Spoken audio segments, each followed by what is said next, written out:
They threw Raya into black water and called it justice. But the sea answered back with fins, red lasers, and men who breathed the ocean. When the broken watch stopped, the hunt began because the Navy SEALs don't search. They rule the water. They took her watch first. It was old. The glass was cracked. The second hand stuck on the 12 like a held breath. Bad luck, one of them said and laughed. They didn't know the watch belonged to her mother. They didn't know the watch had crossed a desert in a pocket, then a border, then a dusty road that smelled like diesel and mango skins. They tied her wrists with plastic line, pushed her toward the gunwale. Raya kept her mouth shut. Words had failed her before. The boat pitched on a gray swell. The town lights were a smear behind them. Salt hung in the air, thick. Animal. Her wallet lay open on the deck. Nothing inside. Not a picture. Not a note. Not a coin. The men had shaken it upside down and called her empty like it was a joke. They kicked it toward the scuppers. It slid and stuck. A small, hungry mouth. She had come to pay a debt. She had nothing to give but time and the truth. They said truth was more expensive. Over. The one with the scar said. Her feet left the deck. Sky. Then water. Sound died. The rope bit her wrists. Cold punched her lungs. She sank past the boat's shadow, into a heavy quiet where light broke into knives. She kicked. She rose. Her head found air. She coughed foam and diesel. The boat shrank. Someone watched from the stern. A phone made a red square in the dark. They were filming. Proof of their promise. A wake rolled at her. She ducked and choked and blinked hard. The rope melted against her wrists. She had chewed through line like this before. Network, tuna season, cold nights. Teeth knew plastic. She worked the knot. She felt skin tear. Heat inside cold. Her fingers found the jag of a cut nail. The knot slipped. Came loose like a held secret.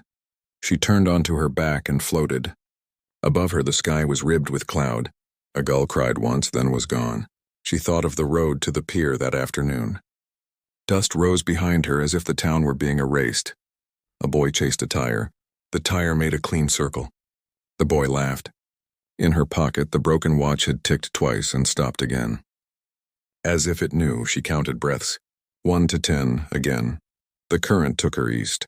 She felt its hand on her hip, pulling, patient. The men were specks now. The boat a block of night. Then nothing. Raya closed her eyes, listened. Waves moved around her like low animals. Far away, the hum of a second engine, not the one that threw her. Another sound, deeper. She rolled over and kicked slow, saving heat. She tasted copper. She smelled kelp and the faint sweetness of land. A green star lit the fog. It blinked, then faded. Not a star. Not a buoy either. The hair on her arms lifted. A shadow slid beneath her like a moving reef. She pulled air into the dark space she called courage. The sea opened its mouth. A ridge of black water rose at her shoulder. Something touched her ankle. Smooth, fast, sure. She went under. The hand didn't hurt her. It steered down, then sideways. Then up, a mask appeared. A halo of bubbles. A slate board with big block letters, breathe. She tried. Swallowed salt. Coughed it back into the mask. Arms wrapped her ribs with a practiced pressure. She counted with the squeeze. 1, 2, up. Her head broke into air. The night felt warmer than the water. A face, dark glass and rubber, leaned close. The diver's palm pressed to her sternum, in, out. The sea matched the count. A black shape hummed at her back. Not a boat. Not quite. Low profile. Skin like a seal. The diver guided her over the lip. Strong hands rolled her onto soft webbing. Her skin screamed as wind touched it. A blanket slick with spray slid over her. She blinked. Everything was angles and brine and red dots moving on small screens. Stay, a voice said. Not loud, not soft. The word landed like a rock. She looked past the mask. Dark shapes flowed over the craft. Every move was quiet. Nothing wasted. No one stared at her. No one asked a question. A finger tapped a map. A hand cut the air. A line of light crawled across a screen like a worm. She thought of the empty wallet. It was still back there. It had held a bus receipt and a folded picture. She had taken the picture out at the pier and slipped it under the broken watch to keep it flat. Her mother in a red dress. Wind pushing a strand of hair into her smile. The watch ticked twice, stopped. She had laughed to herself. Not today, old thing. Not a charm. Just wait. Just memory. A second diver came up, water shining off his shoulders. He lifted a small cylinder. Salt mist smoked from the valve. The air smelled like a winter morning. Someone clipped a beeper to the strap of her blanket. It pulsed with her heart. Calm, mechanical, not at all like fear. "Where?" a voice asked. A gloved finger tapped the chart. Flooded pier. North slip. The red crane. Another voice, quiet, near her feet. Raya's teeth knocked. She clamped her jaw and breathed through her nose. She thought of the dusty road. The wind there was warm. It carried grit. It painted the tongue. She would walk that road again, barefoot if she had to. The thought made heat. The craft slid. It didn't slap the sea like other boats. It rode itself forward. From the black, a second craft rose like a blister. Then a third, no lights. Only the flat gleam of wet rubber. "Mark," someone said. And a small green cone of light blinked twice, then died. "North slip, 2 tangos," another voice said. "No hurry in it." "Tide's with us," a third said. "Wind swings at 30. We ride the back. They were not from here. They were from water." Raya had seen fishermen move with tide sense like this, but never this quick. Never this quiet. This was a different language. One you learn underwater. One you use when you can't afford sound. A picture flashed in her head. The scarman staring through the phone screen. He wanted proof of her ending. He wanted to send it up the chain. The chain went past the town, past the province. It looped around men who never got salt on their shoes. Raya had chased that chain for a year. It had pulled her to the water tonight. The blanket warmed. Her fingers woke with prickles. A medic's thumbs pressed her nail beds. He watched color return like it was a prayer answered. The craft's nose dropped. Water came over them in a sheet. The world turned white noise. When it cleared, Raya saw the red crane, a thin, rusted finger pointing at a sky that did not care. 2 on the catwalk, someone said. "Thermals show weapons." "Lights out," said another. The dock went black. Even the sky seemed to dim. 4 divers slid into the water. They were gone at once. The sea closed over them like a door. Raya swallowed. Her throat ached. The medic handed her a warm pouch. She sipped. It tasted like sweet tea in a storm. A blade of light cut the night. A flare arced up from the north slip. Red. Angry. Someone had seen something after all. "Change," the quiet voice said. "Plan Bravo," the craft lunged. The sea lifted. The blanket tightened across Raya's chest. From the dark, an engine roared awake, too close. Light hit hard. It flattened faces. It made everything too real. Raya squinted past the glare. The patrol boat chewed up distance, fast, heavy bow. Ugly wake.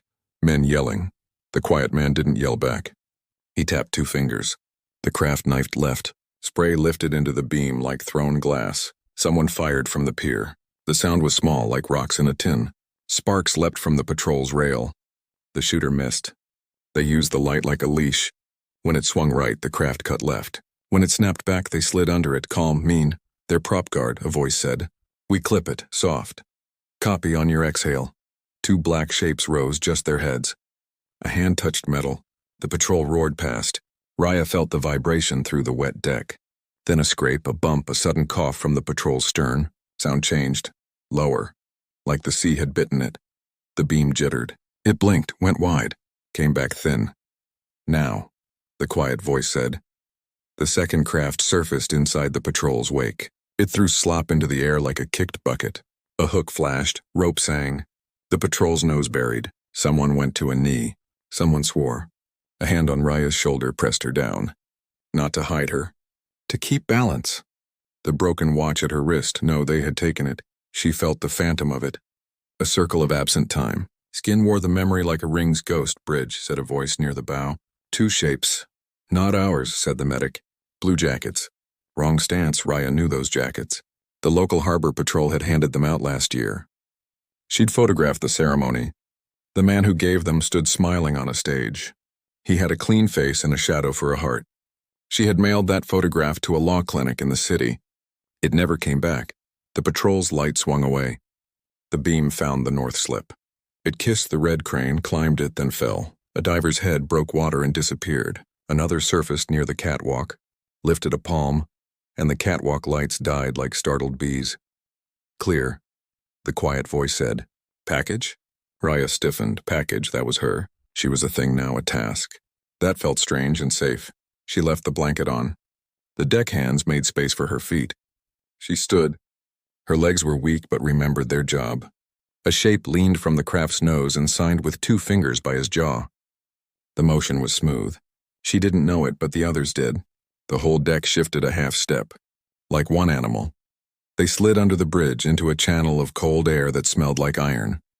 Above, boots clacked. Men argued in low voices, the rhythm of payment and threat.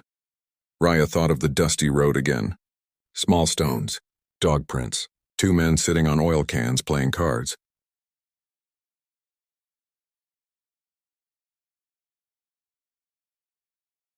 A child running with firecrackers, laughing like it was rain. On that road, she had learned to carry silence like a tool. You use it to pry open closed rooms. You use it to hear the true thing under the loud thing. A gloved hand touched her elbow. Down, a whisper. Not a request, a gift. They drifted under the far pier and stopped. Across the channel, the patrol limped. Its engine hiccuped. Its beam fluttered and then fixed on a slice of harmless sea. Bridge team is blind, said a voice. We own the gap, own not borrow. Not ask, own. It was not pride. It was fact delivered in soft cloth. The quiet man pointed at the red crane. The divers were lines of shadow now, threaded through the pilings. They made the water look woven. Anchor point, he said. Now the net. A bundle unrolled into the channel like a night curtain. Not rope, something smarter. It sucked the current and lay invisible. A ribbon hidden in a river. Raya's throat burned. She wanted to cough. She didn't. She watched. Boots thumped on the catwalk. A voice laughed the way men laugh when they think the world can't touch them. A flashlight made a wobbly path.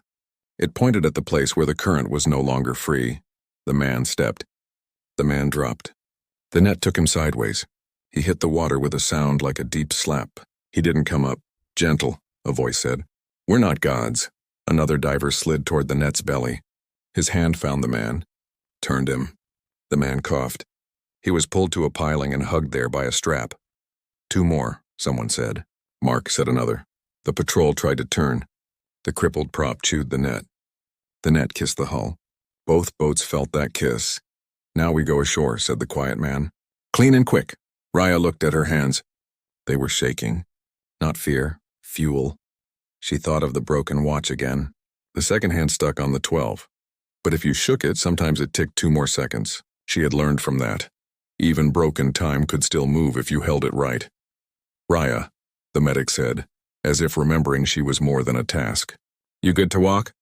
Yes, she said. Her voice sounded like sand. I'm good. She wasn't. She was frozen and cut and empty. But she could move. They floated to a ladder. Hands steadied her. She climbed. At the top, the catwalk felt like a bone in the dark, hollow and strong. A man stepped out of the shadow with a blade. Raya didn't step back. She stepped in. The blade kissed her shoulder where rope had already torn skin. Pain burned clean. Her left hand caught the man's wrist. Her right forearm rose under his elbow. She turned. The blade found rail instead of flesh. Sparks flew into fog. He grunted. She breathed in his ear. Just air, just heat. He froze for a fraction. She took it. Her heel pinned his foot. Her hips did the rest. The catwalk took him down. Steele sang. He slept. Nice, the medic said, soft and fast. It wasn't praise. It was inventory. 2 seals moved through the shadow with the neat hunger of wolves who had already eaten. They tied the man like a package and left him. Your shoulder, the medic said. It's fine, Raya said. Lie. The wet heat ran down her ribs and cooled in the wind. They crossed to the crane control. The town lay to the south, small and dim. The dusty road from her childhood cut the land like a faded scar. She could see it even at night. She always could. On that road, she had learned the first rule of debt. The one who owes often pays twice. Once in money, once in time. She had been paying for years. The quiet man stood by the console. He pressed 2 buttons. The crane's small cabin clicked open. Inside, a thermos. 2 cigarettes, a ledger. He held the ledger so the medic's light touched it and not much else. Names, times, vessels, payments. The script was neat and cruel. Half the town, half the coast. Raya found a set of initials that made her stomach go cold. LQ. She had written them herself years ago in a notebook at a plastic table while a fan moved hot air. A lawyer had said, "We need more than rumors." Now the ledger gave answers. The initials repeated, a pattern through months. Always on a Tuesday, always when the wind came from the west, the quiet man saw her face change. "Yours?" "My town's," she said. "My mother's." She didn't say the rest. Her mother had worked the cannery until her wrists swelled like fruit. She had died on a bench waiting for a bus that never came. Raya had paid for the funeral with her empty wallet. She had buried the wallet with the receipt and dug it up again because even emptiness is a tool if you learn how to use it. Below, the crippled patrol spun out and tapped the pier with its nose like a drunk apologizing. A rope caught. The boat sulked. The men on board discovered silence for the first time that night. "We exfil in 8, said a voice in the comms. "River mouth rendezvous." "Copy," said the quiet man. "We sweep the shed," he moved. Raya followed. Her body complained. She told it to file the paperwork later. The shed was old metal and fish stink. Nets hung like sleeping ghosts. In the corner, a table. On the table, a row of phones in plastic sleeves and a box of burner sims. Beside it, a small, neat stack of watches. Cheap ones. Broken ones. Taken from wrists like hers, she found hers at the bottom. Her breath went sideways. She touched the cracked glass. The second hand sat at the 12, like always. She shook it. It ticked twice, stopped. It would not be bullied. Inside the watch, a fragment of paper she had hidden years ago. Too small to hold a whole truth. Big enough for a phone number and a name shortened to 2 letters. Q. She had written it in a bus station bathroom so fast the ink blotted. The quiet man watched without staring. "Evidence," he said. "Memory," she said. "Both," he said. "Hold both. They weigh different. They pull the same." A truck engine coughed outside. Headlights brushed the shed's ribbed wall like fingers searching for a pulse. The quiet man pointed. The team flattened with the kind of grace that comes only from boredom with fear. The truck backed up to the shed door. Tailgate dropped. Men jumped down. Not harbor patrol. Not the smugglers' small-time crew. These men had helmets. They carried their nervous like people who have practiced not being nervous. They rolled a crate down a ramp. The crate was marked with letters that pretended to be a brand of engines, but the wood was too clean for engines. The straps were wrong. Who invited the party? The medic breathed. The quiet man touched his earpiece. "Alpha?" "North wall," came the reply. "2 up high. Ready to rain if you call it." "Not yet," he said. "They'll show us who signs their checks." Raya looked down at the watch and felt the road under her feet, even though she stood on tin. She smelled dust and diesel and fried bread. She tasted the first orange she'd ever stolen. The road had taught her to wait. The road had also taught her when to run. The crate slid past the threshold. The leader flipped a latch. He lifted the lid a hand's width and peered in like a thief looking into a mirror. Inside, something alive clinked. He smiled. Raya's throat closed. The number on the cracked phone screen wasn't random. It was Q's number. The same number she had hidden in her watch. The same number that had rung once in a courthouse and then gone dead. "Rigged network detonation," the medic whispered. "Chain call trigger." The quiet man's hand cut the air. A diver slipped to the back of the truck and laid a small metal tongue against the bumper. It hummed a note only the truck understood. The taillights went to sleep. "Alpha." "Lamps," the quiet man said. 2 small suns bloomed high and white. The men at the truck flinched. Eyes went small. The lid closed. Hands went to weapons. The quiet man's team didn't rush. They narrowed the world to the width of a breath. "Hands," he said. 1 syllable. "The kind you can carry a mile." 2 knelt. 2 ran.